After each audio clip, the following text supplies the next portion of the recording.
tardes a todos. Bienvenidos a una nueva edición del International Teleconference Program. Hoy en día con una invitada de honor que ya enseguida voy a presentar.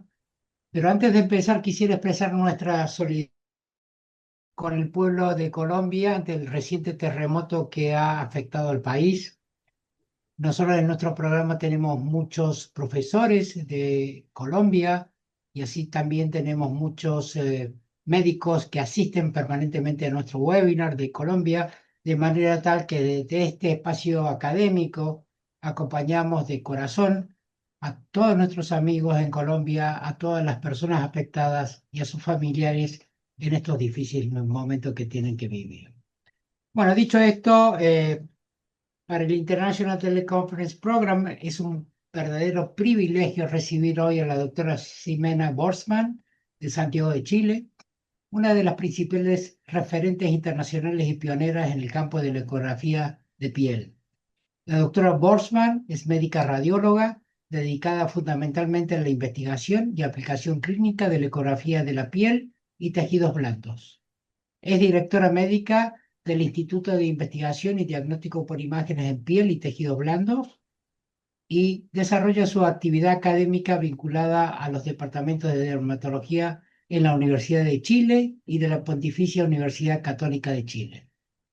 También mantiene una vinculación académica con el Departamento de Dermatología y Cirugía Cutánea de la Miller School of Medicine de la University of Miami, acá en Miami, Estados Unidos. Su contribución científica en este campo es realmente excepcional. De acuerdo a los registros que he tenido acceso, la doctora tiene más de 300 trabajos indexados, incluyendo más de 230 artículos científicos, 65 capítulos de libros y 3 libros dedicados específicamente a la ecografía dermatológica. Se puede decir que la doctora en este momento es la autora ubicada en el primer lugar mundial por número de publicaciones y citaciones en ecografía dermatológica. Dentro de su producción bibliográfica se encuentran 3 obras que han sido y se han convertido en referencias internacionales. Estoy refiriéndome a Dermatologic Ultrasound with Clinical and Histologic Correlations, publicado en el año 2013, Atlas of Dermatologic Ultrasound, publicado en 2018, y más recientemente el Textbook of Dermatologic Ultrasound, publicado en 2022. Este último libro constituye una revisión integral de los fundamentos técnicos, anatomía, enfermedades inflamatorias, tumores, aplicaciones estéticas y múltiples otras indicaciones de la ecografía dermatológica. Su investigación ha contribuido de manera particularmente importante a establecer el papel de la ecografía de alta frecuencia y del Doppler en patologías de piel, como por ejemplo tumores cutáneos, incluyendo melanoma y cáncer de piel, y también en la identificación y evaluación de las complicaciones de los rellenos cosméticos. La doctora ha recibido numerosos reconocimientos internacionales. Es actualmente Fellow del American Institute of Ultrasound in Medicine y forma parte de su board para el periodo 2025-2028, y en el año 2024 recibió el prestigioso Joseph Holmes Clinical Ultrasound Pioneer Award, otorgado por el American Institute of Ultrasound in Medicine. Esto en reconocimiento a sus contribuciones pioneras en el diagnóstico de ultrasonido en dermatología. Además de su extraordinaria producción científica, ha participado en más de 500 conferencias y presentado trabajos científicos internacionales en diversos lugares. Por todas estas razones, creo que podemos decir que hoy tenemos el privilegio de escuchar no solamente una experta en ecografía dermatológica, sino a una de las personas que más ha contribuido al desarrollo y consolidación de esta disciplina a nivel mundial. Le damos la bienvenida a la doctora Ximena Borsman, quien hoy nos hablará acerca de las consideraciones técnicas y aplicaciones frecuentes de la ecografía en dermatología. Doctora Borsman, buenas tardes, bienvenido y adelante con su presentación, por favor. Muchísimas gracias, Carlos, por la presentación. Es para mí un placer estar aquí con ustedes y bueno, compartir este tema por el cual yo estoy trabajando hace 26 años. Ya. Bueno, estos son mis conflictos de interés. Bueno, cuando uno habla de ultrasonido en dermatología, actualmente habla de dos tipos de ultrasonido. Uno tiene que ver con los equipos de alta frecuencia. Cuando uno habla de alta frecuencia es cuando uno habla de transductores que tienen frecuencias que van como máximo entre los 15 y los 49 MHz, ¿ya? Existen otros tipos de ecógrafos que son de ultra alta frecuencia y cuyos transductores tienen una frecuencia que es igual o mayor a 50 MHz.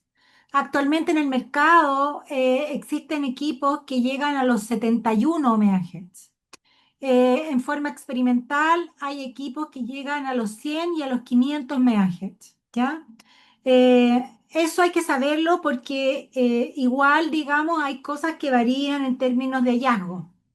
Si uno mira lo que ha pasado con la ecografía en dermatología y uno hace una búsqueda rápida, por ejemplo en PubMed, uno ve que las publicaciones tienen un crecimiento exponencial en los últimos 10 años, ¿ya?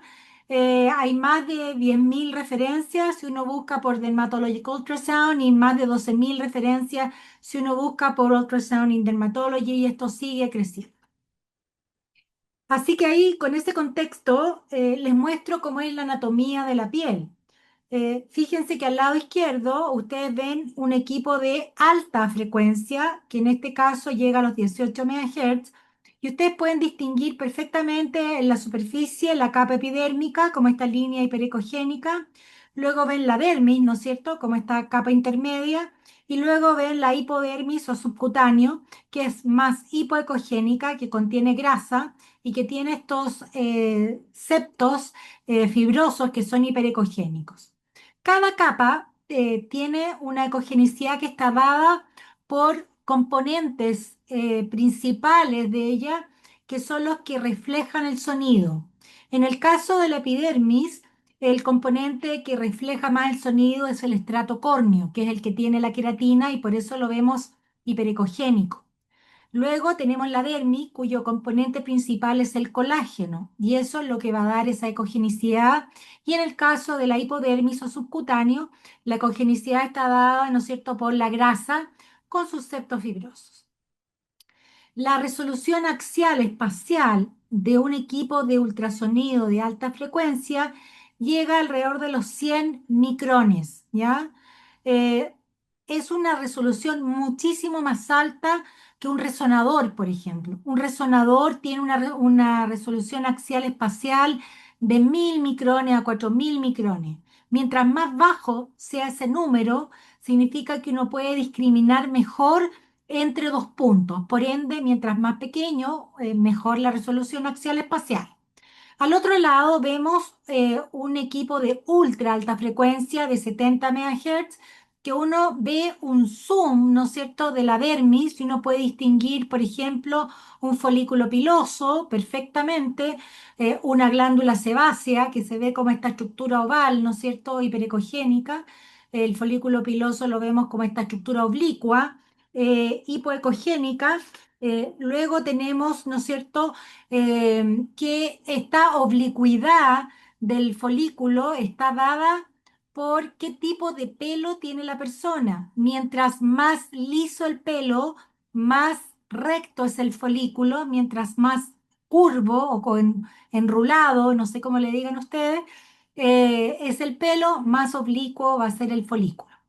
Em, Debajo, ustedes ven acá un tracto piloso que está, ¿no es cierto? Se ve como esta estructura bilaminar y pericogénica que está dentro del folículo y se ve antes de emerger a la superficie.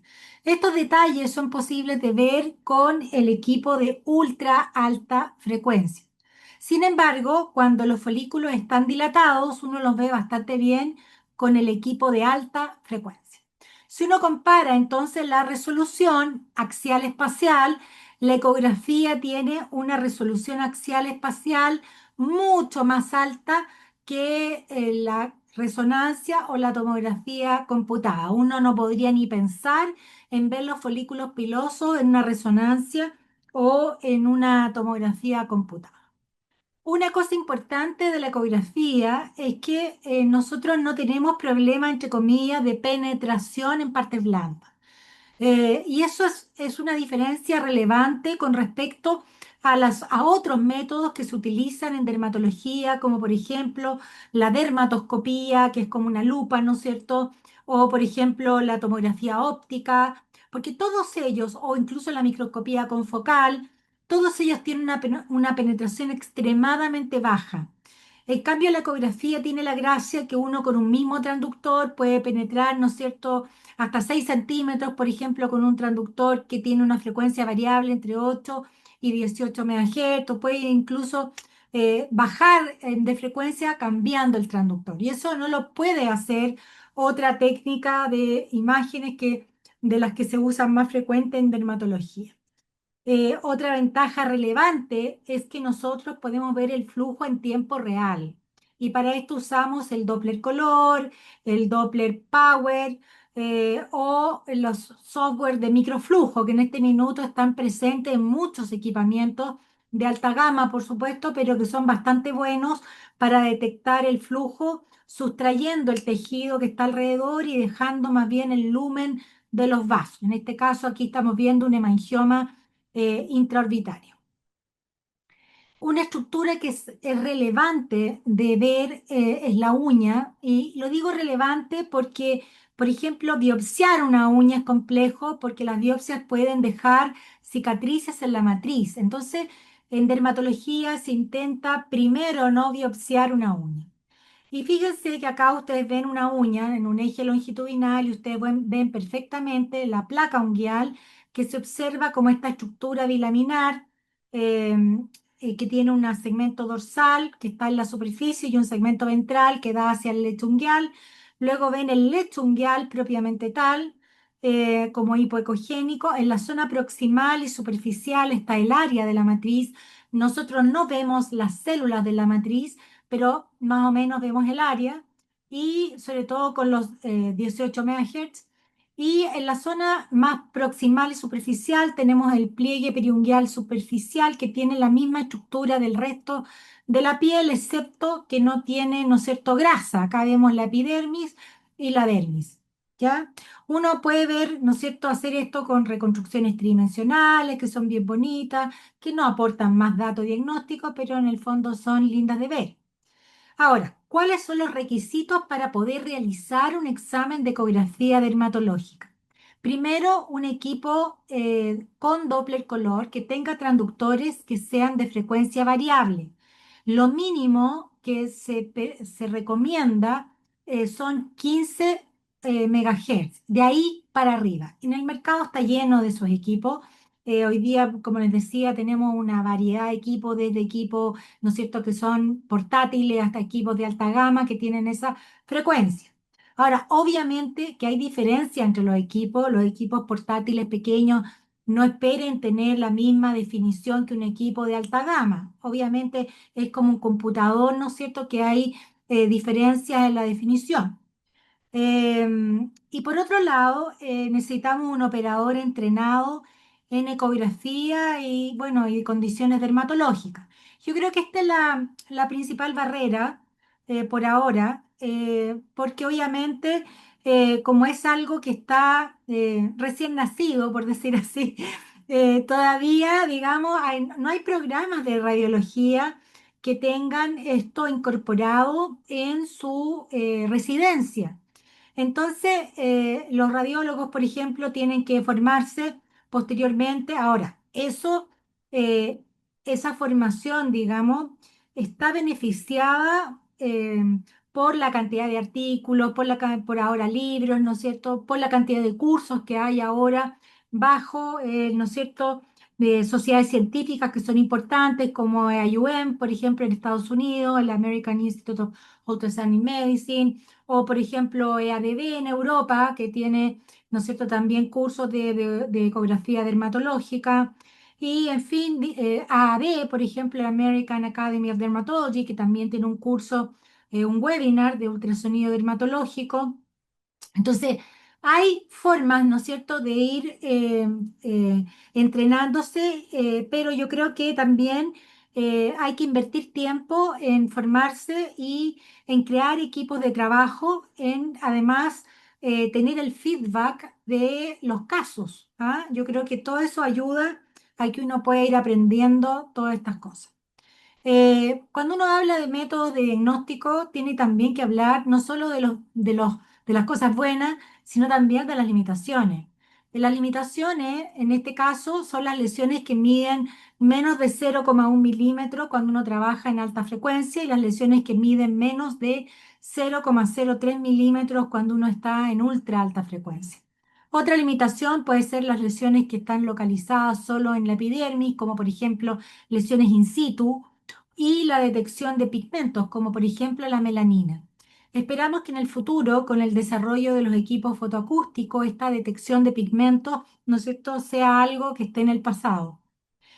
Lo que les acabo de decir está reportado en estos trabajos que están publicados como guías para realizar exámenes dermatológicos en el Journal Americano de Ultrasonido y también en el Journal Europeo de Dermatología, ¿ya? Ahora, ¿cuáles son las aplicaciones principales? Tenemos aplicaciones en tumores y pseudotumores, en anomalías vasculares, en cáncer de piel, en condiciones inflamatorias, en estética y en lesiones unguiales, ¿ya?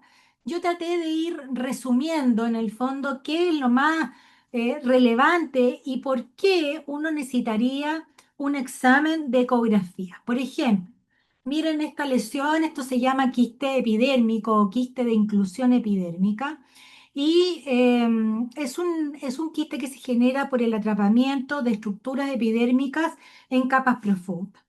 Y ustedes ven acá la lesión, el aumento de volumen, ¿no es cierto?, en la zona mandibular. Y ustedes ven el quiste acá como una estructura ovalada, hipoecogénica. Incluso pueden ver acá las láminas de queratina concéntrica. Es un patrón que se describe como en láminas de cebolla. ¿Cuál es el problema acá? Bueno, si uno lo mira en la ecografía, este quiste está intacto, no se ha roto, pero tiene la arteria facial a 1,3 milímetros de profundidad. Esto es un dato importante desde el punto de vista quirúrgico, ¿ya?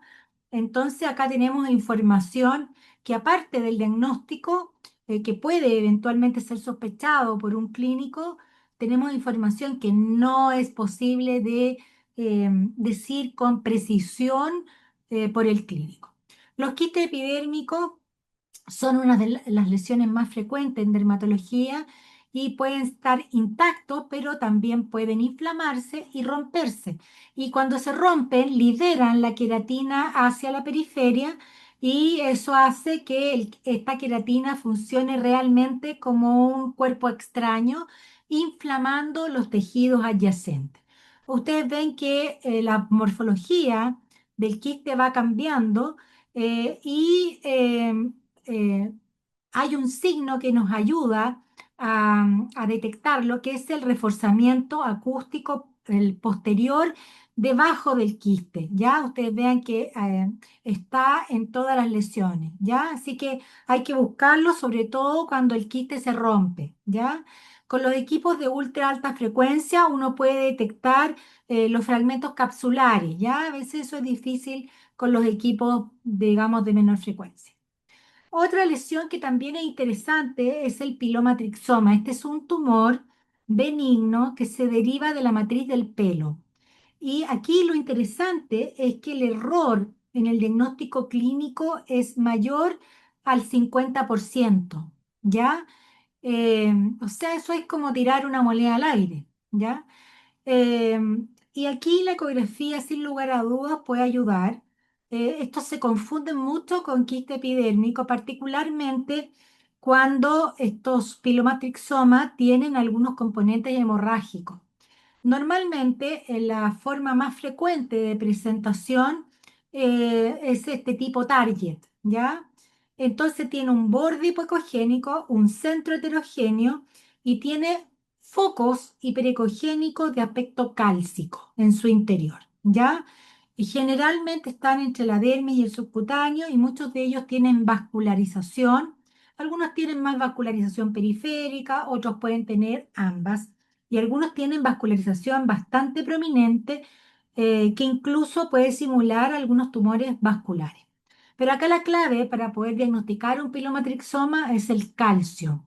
Y ustedes vean acá que pueden tener distintos grados de calcificación, desde bajo calcio, como por ejemplo acá en el de arriba, a estar completamente calcificado. Así que aquí la gracia es buscar el calcio.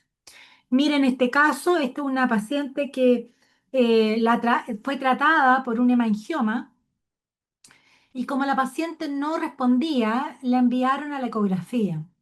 Y ustedes vean acá, este es un típico pilomatrixoma tipo target con un borde hipoecogénico, un centro heterogéneo y múltiples trayectos vasculares en su interior y periferia, que por eso, como es tan prominente la vascularización, simuló una lesión vascular. Y ahí está en la cirugía, y ustedes ven acá los focos de calcio en la superficie. En cuanto a las lesiones vasculares o anomalías vasculares, voy a hablar solo de dos por el tiempo. Uno de los más importantes es el hemangioma de la infancia. Esto este tipo de tumor vascular es un tumor que normalmente crece rápidamente después del nacimiento y después, como a los 8 meses o al año y medio después del nacimiento, empieza a tener una fase de regresión en que se empieza a parar el crecimiento. Y luego viene una fase de regresión total en el cual se para el crecimiento. Estas tres fases se pueden distinguir por ecografía. Y en la fase, ¿no es cierto?, más proliferativa del hemangioma, uno lo ve generalmente como una masa mal delimitada, hipoecogénica y altamente hipervascular. Y luego esta masa va cambiando de ecogenicidad y tiene una ecoestructura mixta entre hipoecogénica e hiperecogénica y la vascularización obviamente sigue hipervascular, pero no tan alta en vascularización como en la fase proliferativa. Y en la fase final, que es la fase de regresión, tenemos que este hemangioma es más bien hipovascular, es hiperecogénico, totalmente distinto a cómo empezó. Y aquí pueden haber algunos vasos, digamos, entre medio este tejido residual, que es un tejido fibroadiposo que reemplaza el tejido vascular, y pueden tener algunas zonas de lipodistrofia con atrofia o hipertrofia de la grasa. ¿Cuál es la clave acá? Es el efecto de masa. Entonces acá lo ven en ecografía, ¿no es cierto? Esta es la fase proliferativa, que es aquí vemos la masa hipoecogénica. Luego tenemos una involución parcial o regresión parcial en que tenemos zonas hipoecogénicas e hiperecogénicas. Y luego tenemos una fase de involución en que el hemangioma infantil se vuelve hiperecogénico. En el Doppler color vemos esta misma ruta en el cual empieza la fase proliferativa altamente vascularizada y luego va bajando hasta llegar a algunos vasos, casi nada, digamos, de vascularización en comparación con la fase inicial. Un ejemplo, acá tenemos un paciente que tiene un hemangioma de la punta del nasal en fase proliferativa. Ustedes vean acá el tumor, esta masa que incluso compromete el cartílago alar del lado izquierdo. Esto es un corte transverso a través de la punta nasal. Y miren acá la vascularización al Doppler color. Es evidente que esto es una lesión vascular, principalmente subcutánea, que compromete el cartílago. Uno puede ir, ¿no es cierto?, jugando con los distintos software de flujo, ¿no es cierto?, Power Doppler, estos de microvascularización, para ver, ¿no es cierto?, cómo se ve. Acá tenemos uno al revés en el otro extremo, que está en regresión total, y ustedes vean acá que es bien difícil de decir por la superficie, digamos, pero ustedes vean que este es un hemangioma que se llama mixto. Es mixto porque es dérmico y subcutáneo. Y en el subcutáneo es totalmente hiperecogénico. Lo único que vemos son algunos vasos residuales, digamos, que están más bien en la zona periférica, dérmica, ¿no es cierto?, del hemangioma. Ahora, otro tema relevante es el cáncer de piel. El cáncer de piel es el cáncer más frecuente en los seres humanos. Hay gente que puede tener varias veces cáncer de piel y se da en zonas fotoexpuestas, o sea, por ejemplo, es frecuente en la cara. Y esto, si bien es cierto, en general el cáncer de piel más frecuente, que es el no melanoma, es un cáncer que no va a matar a la persona, puede generar desfiguraciones que son relevantes. Uno tiene que tener presente que la cara es la parte del cuerpo que nos hace reconocernos como seres humanos. Entonces, es un segmento del cuerpo que es realmente importante. ¿Cómo se ve un cáncer de piel? El más frecuente es el carcinoma de células basales, ¿ya? Y se ve como un tumor generalmente dérmico, pero puede ser más profundo. Y la gracia de esto, bueno, aparte de ser hipocogénico, es que tiene estos puntos hiperecogénicos. Estos puntos hiperecogénicos son prácticamente patognomónicos de carcinoma vasocelular. Se han visto en algunos otros tumores aislados, pero en este realmente es muy, muy frecuente. ¿Qué son estos puntos? Algunos son focos cálcicos, otros corresponden a quistes córneos, y la gran mayoría se cree que son artefactos dados por nidos de células altamente atípicas, ¿ya? En general, tienen una vascularización entre baja a intermedia. Estos puntos que yo les mencionaba son importantes porque permiten predecir el subtipo histológico de riesgo de recurrencia del carcinoma vasocelular. Es decir, mientras más puntos tiene el carcinoma vasocelular, más agresivo es el subtipo, ¿ya? Los subtipos agresivos, porque aquí hay varios subtipos, los subtipos agresivos son los micronodulares, morfeiformes, esclerosantes, infiltrativo y metatípico. El punto de corte que está publicado es mayor o igual a 7 puntos en alta frecuencia, digamos, para predecir el subtipo histológico de alto riesgo, ¿ya? Eso significa que ese tumor tiene mayor riesgo de recidivar, de comprometer, ¿no es cierto?, estructuras profundas, que, ¿no es cierto?, las cirugías van a ser más complejas, en fin. Otra cosa interesante es que uno con ecografía, por ejemplo, aquí tienen otro carcinoma celular que llegó además con una duda diagnóstica porque venía con el diagnóstico de OPS quiste epidérmico versus carcinoma vascelular. La lesión, cuando uno la mira dermatoscópicamente, era sospechosa, pero en la ecografía, bueno, ¿qué podemos aportar? Esta era una lesión que era dérmica, que si uno se fija, tiene una mitad con muchos puntos hiperecogénicos y otra mitad que tiene pocos puntos. Entonces tenemos acá un tumor de subtipos mixtos, en que en un borde tiene subtipos de alto riesgo de recurrencia y en el otro borde tiene de bajo riesgo de recurrencia. Entonces, ¿dónde va a tomar la biopsia? Obviamente que hay que tomarla en el borde donde tiene el subtipo de alto riesgo de recurrencia. Y este tumor, bueno, tenía en un borde macronodular, ¿no es cierto? Un subtipo macronodular que es de bajo riesgo, y en el otro borde tenía dos subtipos que eran de alto riesgo, que eran micronodular y morfeiforme.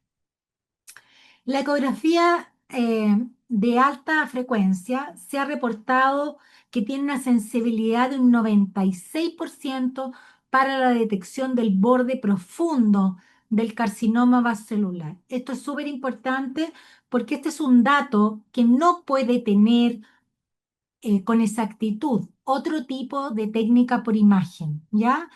Por ejemplo, ¿no?, una dermatoscopía, una microscopía confocal, no saben hasta dónde llega el tumor y eso es muy, muy relevante para planificar la cirugía. Esto es un estudio que se hizo con ecografía de ultra alta frecuencia en 70 MHz y ustedes vean que las imágenes son prácticamente histológicas con una diferencia que no es significativa, ¿ya? Las correlaciones interclases con la histología son mayor o igual a 0,8, o sea, muy, muy buena. En cuanto al melanoma, el grosor por ultrasonido y histología se correlacionan fuertemente. Esto está descrito hace muchos años. Imagínense, este trabajo es del 2003. ¿Ya? ¿Cómo se ve un melanoma en ecografía? Generalmente tiende a ser una lesión hipoecogénica, fusiforme, que tiende a ser bastante vascularizada. ¿Ya? Los melanomas son bien angiogénicos, por eso que son bastante vascularizados. Aquí tienen otro, esto es un melanoma nodular, muy vascularizado. Esta paciente tenía un Breslow ya de arriba de los 0,8, que ya empieza a ser peor en pronóstico. Eh, y bueno, hay lesiones de melanoma que se llaman melanomas amelanóticos porque tienen el pigmento escondido, ¿ya? Y que realmente parecen sarcoma. Acá en Chile es relativamente frecuente el melanoma acral, ¿ya? Y estos melanomas aparecen como realmente sarcoma, a veces sin pigmento, digamos, y que ustedes ven acá la masa, es una masa tremenda, dérmica y subcutánea, con un espesor de 2,6 centímetros, o sea, el pronóstico es muy malo, y con bastante vascularización. Uno no solo tiene que ver el tumor primario, sino también hacer el estadiaje locorregional de ese tumor.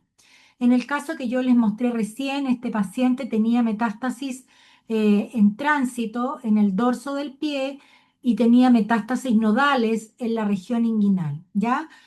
¿Cómo se hace un estadiaje locorregional? Uno va más o menos, estudia los 20 centímetros que están alrededor del tumor primario o la cicatriz del tumor primario y luego estudia, hace un barrido de las partes blandas siguiendo los trayectos vasculares, venosos, subcutáneos principales, los superficiales generalmente. Y bueno, uno hace un barrido a través de la extremidad entera, por ejemplo, si el tumor está en el tobillo, hasta la zona inguinal, incluso no se cruza de lado, porque hay melanomas que se cruzan. Si está en la cabeza o en el cuello, uno hace un estudio a las regiones preauriculares, infraauriculares, retroauriculares, submandibulares, cervicales, supraclaviculares e infraclaviculares bilaterales. ¿Ya? Hay lesiones que son además satélite. Se habla de satélite cuando está a menos de 2 centímetros del tumor primario. Pero la mayoría de las metástasis que vemos son realmente en tránsito, o sea, mayor o igual a 2 centímetros del tumor primario, como esta que está en el dorso del pie, o las metástasis nodales, ¿ya? Aquí tienen un ejemplo de metástasis en tránsito. Este era un paciente médico que tenía, ¿no es cierto?, antecedentes de un melanoma en el tobillo y empezó con estas lesiones que eran eritematosas, levantadas y que en realidad las trataron como abscesos. Le dieron antibiótico, el paciente no se dio y ustedes vean acá, ¿no es cierto?, las metástasis que están en el subcutáneo como estructuras nodulares, ovaladas, con edema en su periferia y con vascularización en su interior y periferia. Estos son metástasis en tránsito de melanoma. En cuanto a las condiciones inflamatorias, elegí esta, la hidradenitis supurativa. Esta enfermedad es una enfermedad autoinflamatoria que afecta a los folículos pilosos y genera colecciones líquidas y fístulas que se pueden incluso interconectar entre sí en la dermis y en el subcutáneo. Es mucho más frecuente en las zonas de pliegues como las axilas y las regiones inguinoperineales, ¿ya? Lo terrible de esta enfermedad es que compromete a gente joven, a adultos jóvenes, y eso les destroza la vida, lamentablemente, por los lugares que comprometen. En el año 2013 publicamos este trabajo en que se demostró que había una discordancia entre el estadiaje clínico y el estadiaje ecográfico de severidad en hidradenitis supurativa por una sistemática subestimación de la severidad por el estadiaje clínico. En esta enfermedad, el estadiaje de severidad es importante porque de acuerdo a la severidad de la enfermedad se hacen los distintos tratamientos. En ese mismo trabajo se definieron cuáles eran los signos ecográficos de hidradenitis supurativa. Y aquí se vieron, ¿no es cierto? Bueno, el engrosamiento y la disminución de la ecogenicidad dérmica, la dilatación de folículos pilosos, la presencia de estructuras pseudoquísticas, que son estructuras saculares que miden menos de 1 centímetro, la presencia de colecciones inflamatorias, que son estructuras saculares que comunican hacia los folículos pilosos dilatados, y la presencia de trayectos fistulosos, que son estructuras como en banda, que transcurren a través de los planos dérmicos y subcutáneos. ¿Ya? Bueno, ahí se hizo una tabla de los criterios diagnósticos de hidradenitis supurativa, con igual o más a tres signos se hace el diagnóstico de hidradenitis, y también se construyó un score de severidad que la divide en tres partes. Después le voy a mostrar el actualizado porque ahora se hizo un update de ese scoring de severidad. Bueno, aquí tienen ejemplos de colecciones líquidas en hidradenitis y de túneles. Adentro de estas fístulas o túneles uno puede encontrar fragmentos de tractos pilosos, ¿ya? Estos fragmentos de tractos pilosos se generan en forma ectópica por la ruptura de folículos pilosos y la siembra de stem cells, ¿ya? No es que el pelo esté enterrado o encarnado, ¿ya? Sino que estos pelos se generan ectópicamente. Acá tienen un trayecto fistuloso, ¿no es cierto?, que está transcurriendo a través de la dermis, y acá tienen una colección, otra fístula que está también dérmica, ¿ya? Son estructuras en banda, ¿ya? Aquí tienen un ejemplo. Esta es una paciente que la trataron como foliculitis por varios años.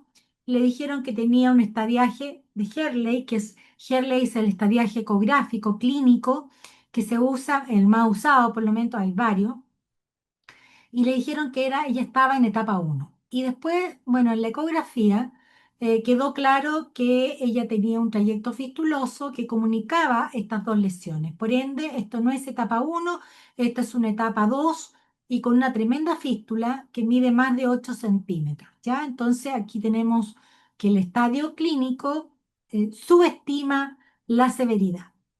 La ecografía permite modificar el estadio y por ende el manejo de estos pacientes. Y este es un estudio multicéntrico que se hizo en España, en 3 hospitales. Yo fui el second reader, digamos, ciego.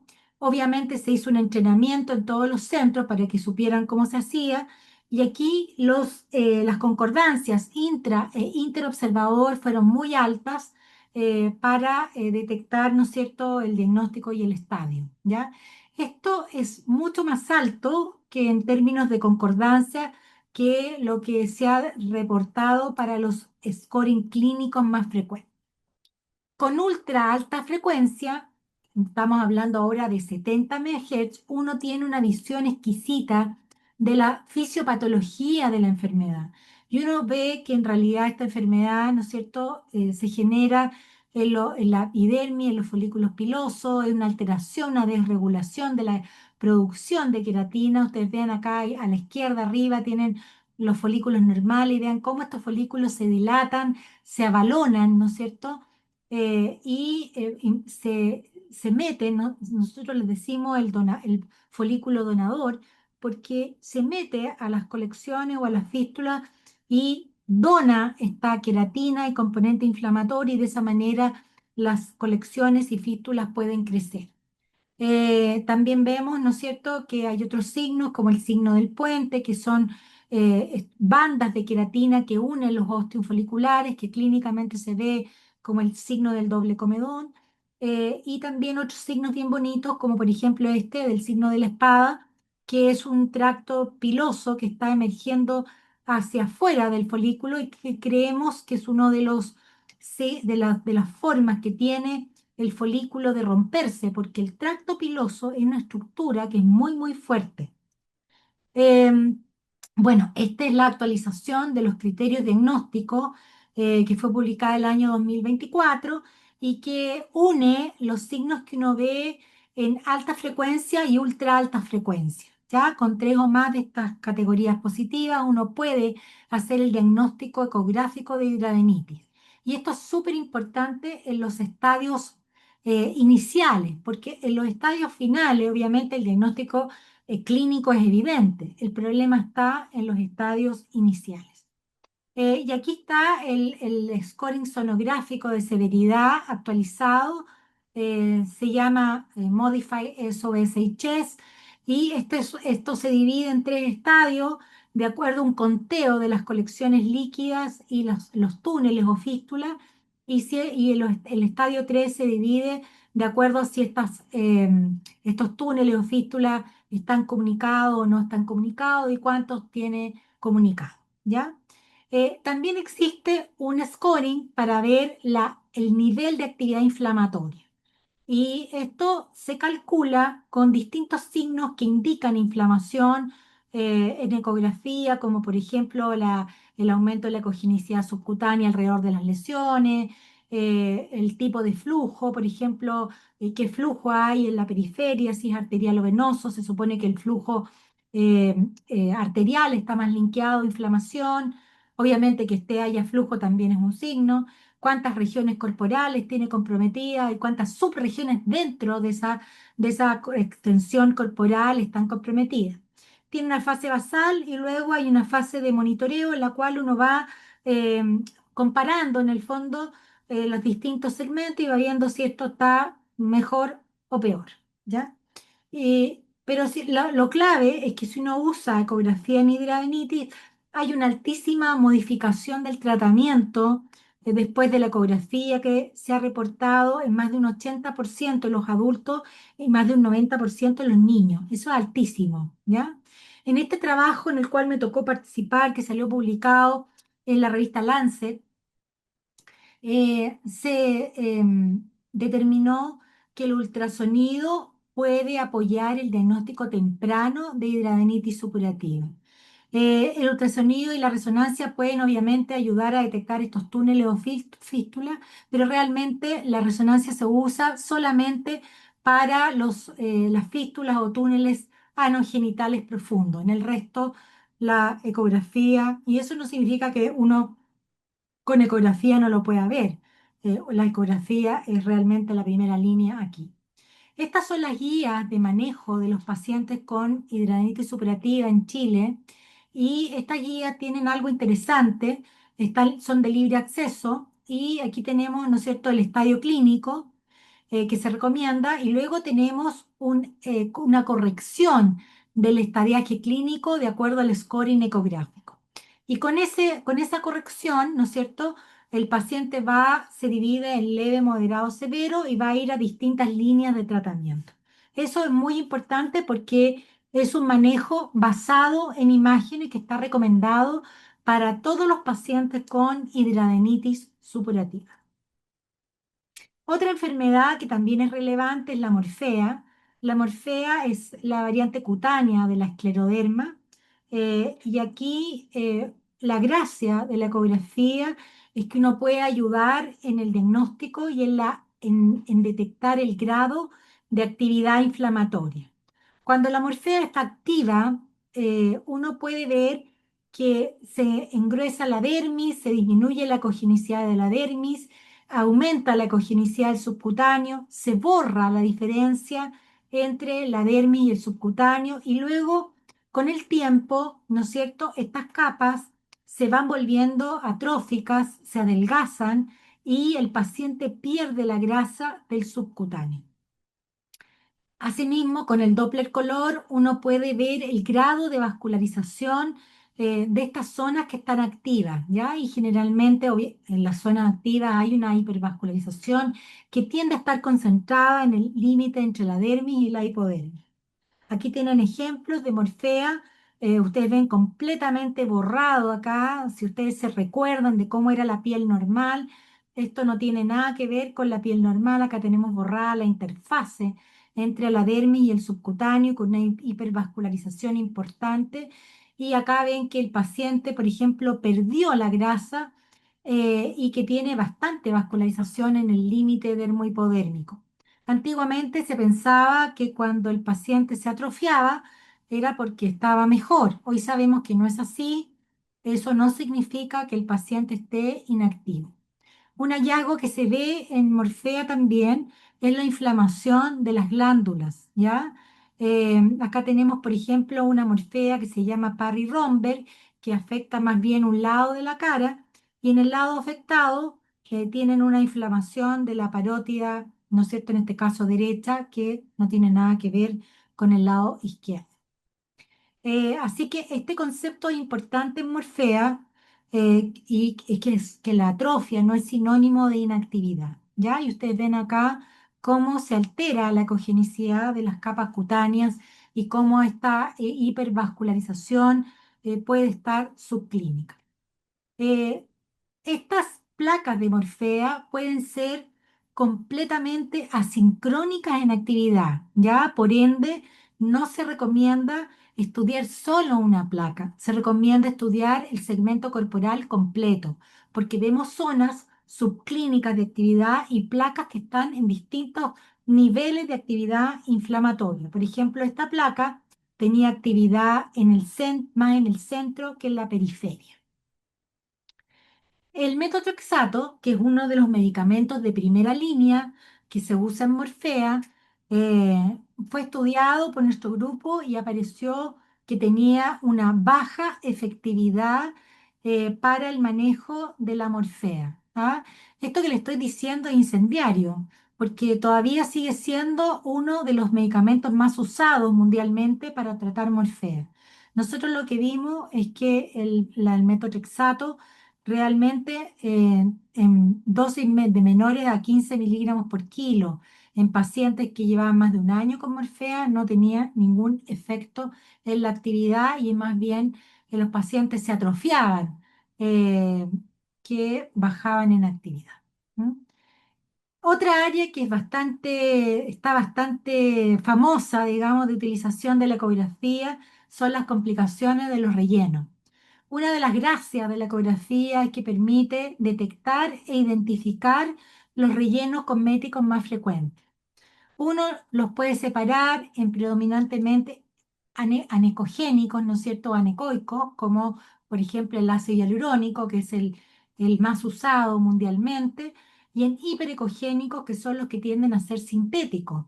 Y en esta categoría caen, ¿no es cierto?, el aceite de silicona, el polimetilmetacrilato, la policaprolactona, en fin. Vamos a ir mirando algunos ejemplos. Eh, Aquí tenemos una paciente de 40 años que tiene un edema y eritema en la punta nasal después de la inyección de ácido hialurónico y por supuesto esto se llama sobrellene, o sea, le pusieron mucho y ustedes ven acá los depósitos de ácido hialurónico como estas estructuras pseudoquísticas, anecogénicas que están en el subcutáneo y que obviamente generan un proceso inflamatorio importante en la superficie. A veces vemos que como estos procedimientos son a ciegas, muchas veces el relleno termina en un plano que no es el deseado. Y en este caso, por ejemplo, eh, el, el relleno terminó en la parótida del lado derecho. Ustedes comparen, acá está la parótida derecha con los depósitos de ácido hialurónico en la superficie en comparación con el lado izquierdo que no tiene nada. ¿Mm? También uno puede inyectar hialuronidasa para deshacer estos depósitos. La hialuronidasa es una enzima que deshace o disminuye de tamaño el hialurónico y esto uno lo puede hacer guiado por ecografía. Estos rellenos pueden generar reacciones clínicas que son simuladoras de otra patología. Por ejemplo, acá tenemos una reacción con una hiperpigmentación en que la paciente llegó por una morfea, una esclerodermia cutánea. Y lo que vimos fue que esta paciente estaba con múltiples rellenos en el subcutáneo, ¿no es cierto? Y fíjense acá, llena, esto es el artefacto que se llama tormenta de nieve, son depósitos hiperecogénicos que son típicos del aceite de silicona y que incluso ella tenía también migración hacia los linfonodos inguinales. La migración de la silicona es bastante frecuente, migra por gravedad y migra, bueno, a través del sistema linfático, ¿ya? Así que ustedes se imaginarán que las pacientes que tienen en los glúteos terminan, ¿no es cierto?, con el aceite de silicona en los tobillos. Acá tenemos una paciente que tiene una desfiguración facial después del uso de aceite de silicona. Y fíjense acá, esto es como una máscara de silicona que está totalmente, ¿no es cierto?, que cubre todos los planos, traspasa completamente dermis, subcutáneo, músculo, todo. Es muy difícil de sacar, hasta ahora no he visto ninguna cirugía exitosa o procedimiento que deshaga el aceite de silicona. Acá tenemos otra complicación. Este es un relleno que se llama polimetilmetacrilato, que es sintético. Eh, Nosotros tuvimos en Chile hace varios años atrás, ahora está prohibido. En Brasil tuvieron mucho polimetilmetacrilato hasta que recién lo prohibieron este año. Y me parece que en Argentina también está prohibido. Este polimetilmetacrilato es como un plástico y se ve en ecografía como depósitos hiperecogénicos que tienen un artefacto que se llama minicola de cometa, ¿ya? Y bueno, en este caso, en esta paciente, estos depósitos estaban fistulizándose a la superficie. Esta es la portada de un journal de dermatología cosmética que ustedes ven acá, una paciente que se había inyectado un bioestimulador que se llama ácido poliláctico, ¿ya?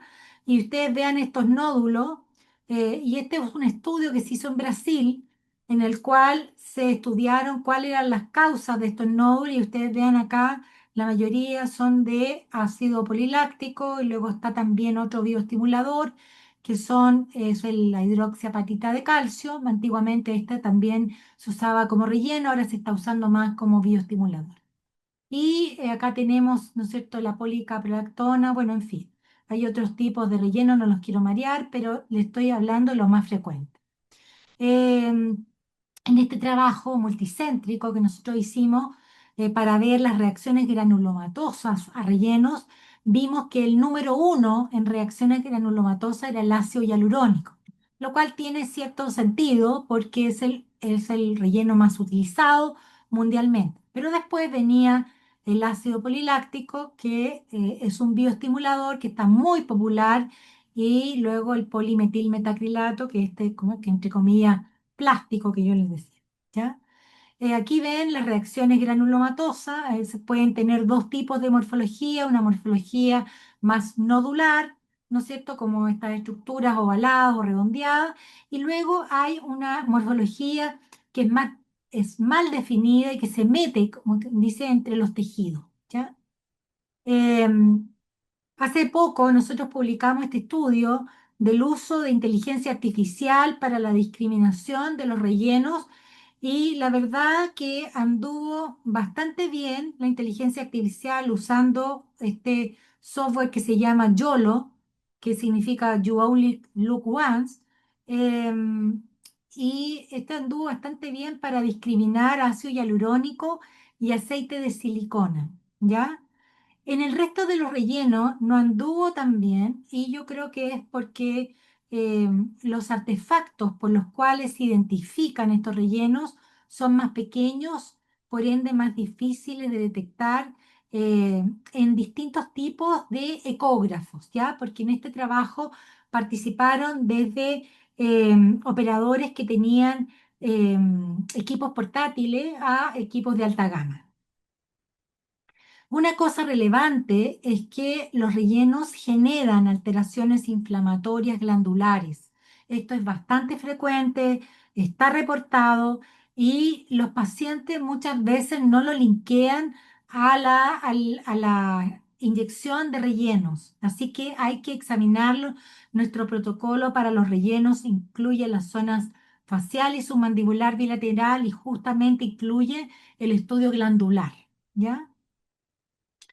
también hay otros tipos de procedimientos estéticos, por ejemplo, como el injerto de grasa. Acá tenemos una paciente con un aumento de volumen y ella tenía antecedentes además de inyección de hialurónico, que en realidad no estaba en la zona, ¿no es cierto?, del párpado, sino que el hialurónico estaba un poquito más abajo, en el pómulo. Estos son injertos de grasa que se ven igual que un lipoma en el fondo, eh, solo que menos capsulados, por decir así, pero son grasa en lugares anormales, así uno los identifica y en este caso ella tenía un injerto de grasa que estaba en el tejido adiposo intraorbitario extraconal inferior. Hay otros procedimientos que también tienen complicación. Acá tenemos una complicación de una radiofrecuencia que generó una paniculitis. Aquí lo ven ustedes con un aumento de cogenicidad del subcutáneo y signos inflamatorios en la dermis.